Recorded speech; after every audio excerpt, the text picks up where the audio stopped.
Nilikuwa ni mwanaume wa kawaida tu niliyejishughulisha na kazi ya udereva wa malori ya mizigo kutoka Dar es Salaam hadi nchi za jirani. Sikuwa na mengi maishani mwangu zaidi ya gari langu na ndoto ya kuwa mwanamke nitakayempenda kwa dhati.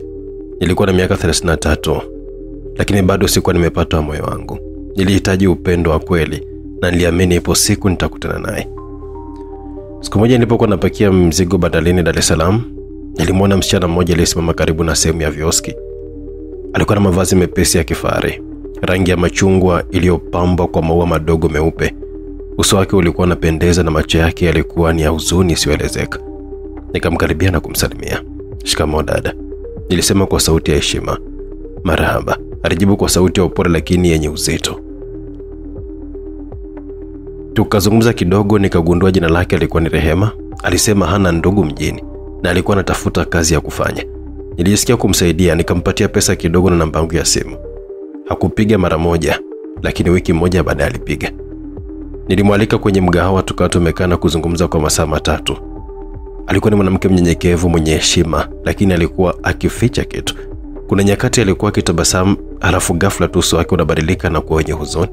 "Rehema, umewahi kuwa na mtu aliyekuumiza sana?" niliuliza. Alinisogelea karibu na kunishika mkono. "Ndio, lakini sitaki kurudi huko. Nilitaka kuanza maisha mapya." Nilimwelewa. Niliamua kumpenda kwa namna jinsi alivyo bila kumchimba sana. Mahaba yetu yalikuwa ya haraka sana. Ndani ya miezi mitatu nilikuwa tayari nimemchumbia. Hakuwa na ndugu hata mmoja aliyekuja katika harusi yetu. Alisema wote walishafariki. Niliumia kwa niaba yake, lakini nikasema nitakuwa dunia yake yote. Msikilizaji, unasikiliza simulizi ya kisa kinachokwenda kwa jina Nilioa Marehemu Bila Kujua, iliyotungwa na mtunzi Hansi Marcelin na kusimuliwa na director Owen. Simulizi hii imeandaliwa kwa udhamini mkubwa kutoka kwa DJTM, DJ Toto Michele. Huyu anapatikana pale pande za Marekani, na kwa udhamini wa simulizi aliyofanya bora sana, basi unakuwa unaipata kupitia channel yake ya simulizi inayokwenda kwa jina la DJ Toto Michele. Iko hapa YouTube. Hakikisha umesubscribe kuendelea kupata simulizi tamu za kusimua katika channel hii ya DJ Toto Michele. Tende pamoja mpaka mwisho wa kisa hiki cha kusisimua. Tuliishi maisha ya amani kwa mwaka mzima. Rehema alikuwa mke mwema. Hakunilia pesa wala heshima. Alikuwa mpishi mzuri na kila nilipokuwa narudi safarini nilikuwa nakuta nyumba imeng'aa na yeye akiwa na tabasamu mwanana. Lakini siku moja mambo yalianza kubadilika. Nilianza kusikia sauti usiku. Sauti za wanawake wakilia, mara nyingine kelele za mtu akilia kwa maumivu. Nilipomuuliza, Rehema kaniambia ni ndoto. Alisema kwamba nilikuwa nimechoka sana na akili ilikuwa inanitania. Sikuamini kabisa. Lakini usiku mmoja nilimwona Rehema akiwa amesimama mbele ya dirisha saa 8 za usiku, akizungumza kwa lugha nisiyoifahamu. Alikuwa akilia na macho yake hayakuwa ya kawaida. Nilipomsogelea aligeuka na kuniambia kwa sauti ya kawaida kabisa, "Rudi kulala mpenzi." Lakini moyo wangu haukutulia tena. Niliamua kuanza kumchunguza. Nilizungumza na jirani ambaye alikuwa amehamia hivi karibuni. "Unajua mke wako anafanana sana na msichana mmoja hivi aliwahi kuishi hapa miaka mingi iliyopita. Alikufa kwenye ajali ya moto. Jina lake pia lilikuwa Rehema." Nilishtuka sana. "Rehema gani? Huyo wangu amekuja hivi karibuni tu mjini." Jirani akatikisa kichwa. Nisingeongea kama nisingemwona. Ni sura ile ile. Nilianza kutafuta picha za zamani za mitandaoni kwenye makala za habari za ajali. Nilipokutana na picha ya msichana huyo, nilidondosha simu. Ilikuwa ni yeye, mke wangu. Nilihisi kichwa changu kinazunguka. Sikuamini. Niliamua kwenda hospitali ya karibu ili nipate majibu. Nilipeleka nywele zake kwa ajili ya DNA na maelekezo ya historia yake. Jibu lilinichoma moyo. Rehema alikuwa ni mke wangu. Alikuwa tayari amefariki mwaka 2011, miaka 7 kabla ya mimi kukutana naye. Baada ya majibu ya hospitali kunithibitishia kwamba mke wangu si binadamu wa kawaida, nilikosa amani. Nijikuta nikiwa nakumbwa na ndoto za kutisha kila nilipokuwa namlalia Rehema. Mara nyingine nilimuona akiwa amechomeka moto, mara akiwa anazama kwenye damu. Kila nilipokuwa naamka, alikuwa wa kawaida, mwenye upole na mwenye tabasamu, lakini moyoni nilijua huyu hakuwa Rehema wa kawaida. Hakuwa Rehema wa kawaida kabisa. Siku moja nilikusanya ujasiri na kumkabili. "Rehema, wewe ni nani hasa?" Alinitazama kwa macho ya huzuni. Kwa mara ya kwanza macho yake yalibadilika.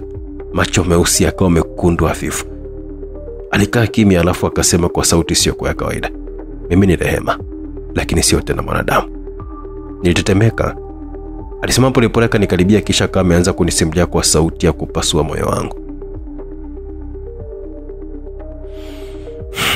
Nilikufa mwaka 2011 kwenye ajali ya moto. Watu walifikiri mwili wangu ulikuwa umeungua kabisa, lakini roho yangu haikupumzika. Nilikuwa na machungu mengi sana.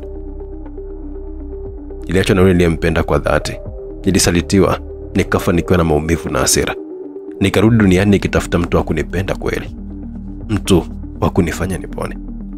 Alinyamaza kisha akasema, "Na wewe uliniponyesha kwa upendo wa kweli." Nilijikuta nikiwa narudi kwenye mwili wa mwanadamu, lakini sio milele. Nilishindwa kuzuia machozi. Nilikuwa na mke mpendwa, lakini kumbe hakuwa wa dunia hii. Mbona hukuniambia mapema? Niliogopa kukupoteza. Nilikuja kwako kwa sababu roho yangu ilikuwa imevutwa na moyo wako safi, lakini sasa muda wangu unayoyoma. Kuanzia siku ile maisha yangu yalibadilika kabisa. Nilianza kupoteza watu wangu wa karibu. Rafiki yangu mkubwa Saida alifariki kwa ajali ya gari baada ya kunitumia ujumbe akisema, "Kuna kitu sio cha kawaida kwa mke wako." Siku mbili baadaye, binamu yangu pia alipotea. Watu waliokuwa wakinijia karibu walinitenga, wengine wakidai kwamba mke wangu ni mzimu. Wengine waliamini kwamba nimelogwa. Mchungaji mmoja alijaribu kunisaidia. Tulipometa nyumbani, Rehema aligeuka na kuwa na nguvu za ajabu. Alimpiga mchungaji kwa macho tu hadi akaanguka chini akatokwa na damu. Nililia kwa sababu nilimpenda Rehema. Sikuweza kuamini kwamba mtu niliyekuwa nimemfanya mke, mtu niliyekuwa nimemlisha na kumbusu usiku, alikuwa ni roho ya mtu aliyekufa. Lakini ndani yangu bado nilikuwa na upendo usioisha. Nilijua moyo wangu umefungwa kwake. Niliamua kumwomba atoweke ili nisiendelee kupoteza watu. "Rehema, tafadhali, kabla nipenda niache." Alilia sana. Machozi yake hayakudondoka chini bali alielea angani kama mvuke. Alinishika uso na kusema, "Nakupenda kuliko kitu chochote kile. Lakini ndio, huu ni mwisho." Usiku huo alinibusu kwa mara ya mwisho kisha akawa amevaa kile kitenge cha machungwa alichokuwa nacho siku ya kwanza tulipokutana. Alisimama mbele ya mlango wetu wa sebuleni. Akainua mikono yake juu na mwanga mkali ukamzunguka. Alianza kufifia polepole, akiniangalia kwa huzuni. "Nakupenda na nitakupenda hata kule." Akawa moshi. Akatoweka. Nikabaki peke yangu. Nyumba ilinyamaza. Hakukuwa na vuguvugu wala sauti ya uhai tena. Nilihisi dunia imenitupa mimi. Siku mbili baadaye nilipigiwa simu kwamba mama yangu mzazi alikuwa ameanguka na kupoteza fahamu. Alifariki baada ya saa 3. Sababu ya kifo, mshtuko wa moyo. Inaelekea alikuwa ameota au alikuwa ameambiwa ukweli juu ya Rehema. Nilipoteza kila mtu. Marafiki, familia, jirani wote walinikwepa au kufa. Nilibaki kivuli cha mwanadamu. Nilihama mji ule, nikaishi kijijini peke yangu. Miaka miwili baadaye nikiwa nalima shambani, kijana mmoja aliniletea bahasha isiyokuwa na jina. Alisema alikuwa ameikuta ikielea juu ya kaburi la zamani kijijini. Nilipokuwa nimefungua ilikuwa ni barua, imeandikwa kwa mkono na sauti niliyokuwa nimeitambua ndani ya moyo wangu. "Mume wangu mpendwa, kama nasoma barua hii basi najua kwamba umepitia mengi. Umenipenda, umenivumilia na umenipoteza. Sikuwa na mamlaka juu ya yale yaliyokuwa yametokea, lakini upendo wako ndio ambao ulikuwa umetoa nafasi ya roho yangu kupumzika. Ulinifanya niwe mwanadamu tena, hata kama kwa muda tu. Naomba unisamehe kwa mateso yote. Nilikuja kwako kwa sababu nilitamani kuishi tena, lakini gharama ilikuwa ni kubwa. Natamani kama ningekuwa wa kweli, natamani ningekuwa na damu na nyama kama wewe. Nikupendaye milele, Rehema." Nilichukua barua ile na kuilaza kifuani mwangu kila usiku. Kila nilipopiga macho juu ya paa la nyumba yangu, nilihisi bado Rehema yupo. Nilianza kuugua maradhi ya moyo. Sikutaka matibabu. Nilihisi hakuna tena cha kuishi nacho duniani. Miaka 3 baadaye niliandika barua ya kuaga dunia. Niliandika kwenye shuka la kitanda nilichokuwa nalala na Rehema kwa miaka 2. Barua yenye mistari 2 tu. "Nimekupenda hadi kaburini, Rehema, na sasa nakufuata." Siku iliyofuata nilikuta nikiwa nimekufa, uso wangu ukiwa na tabasamu, lakini cha kushangaza zaidi nilikuwa nimekumbatia shuka la machungwa lenye maua meupe, na kwa mshangao wa kila mtu nilikuwa bado naleta harufu ya maua safi. Msikilizaji,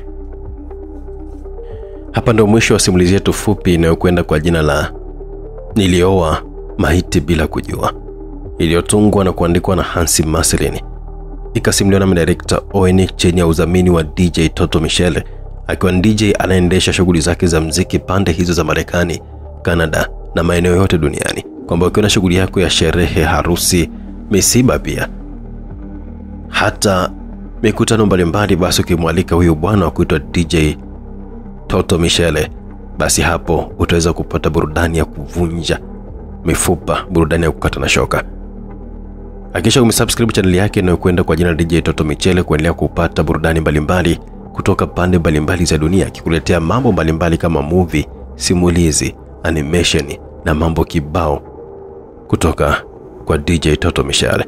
Tukutane katika simulizi nyingine fupi ya kusisimua papa hapa iitwayo Mama wa Giza. Tukutane hapa tena. Bye bye.